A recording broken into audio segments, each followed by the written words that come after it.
6. Onagar, the first truth teacher. As the Andonic dispersion extended, the cultural and spiritual status of the clans retrogressed for nearly 10,000 years until the days of Onagar, who assumed the leadership of these tribes, brought peace among them, and for the first time led all of them in the worship of the breath-giver to men and animals. Andon's philosophy had been most confused. He had barely escaped becoming a fire worshipper because of the great comfort derived from his accidental discovery of fire. Reason, however, directed him from his own discovery to the sun as a superior and more awe-inspiring source of heat and light, but it was too remote, and so he failed to become a sun worshipper. The Andonites early developed a fear of the elements: thunder, lightning, rain, snow, hail, and ice. But hunger was the constantly recurring urge of these early days, and since they largely subsisted on animals, they eventually evolved a form of animal worship. To Andon, the larger food animals were symbols of creative might and sustaining power. From time to time, it became the custom to designate various of these larger animals as objects of worship. During the vogue of a particular animal, crude outlines of it would be drawn on the walls of the caves, and later on, as continued progress was made in the arts, such an animal god was engraved on various ornaments. Very early, the Andonic peoples formed the habit of refraining from eating the flesh of the animal of tribal veneration. Presently, in order more suitably to impress the minds of their youths, they evolved a ceremony of reverence which was carried out about the body of one of these venerated animals, and still later on, this primitive performance developed into the more elaborate sacrificial ceremonies of their descendants.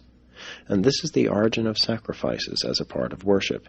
This idea was elaborated by Moses in the Hebrew ritual, and was preserved in principle by the Apostle Paul as the doctrine of atonement for sin by the shedding of blood. That food was the all-important thing in the lives of these primitive human beings is shown by the prayer taught these simple folks by Onagar, their great teacher, and this prayer was, "O breath of life, give us this day our daily food. Deliver us from the curse of the ice. Save us from our forest enemies, and with mercy receive us into the great beyond." Onagar maintained headquarters on the northern shores of the ancient Mediterranean, in the region of the present Caspian Sea, at a settlement called Oban, the tarrying place on the westward turning of the travel trail leading up northward from the Mesopotamian Southland.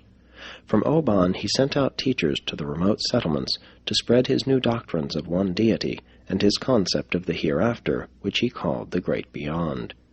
These emissaries of Onagar were the world's first missionaries. They were also the first human beings to cook meat, the first regularly to use fire in the preparation of food.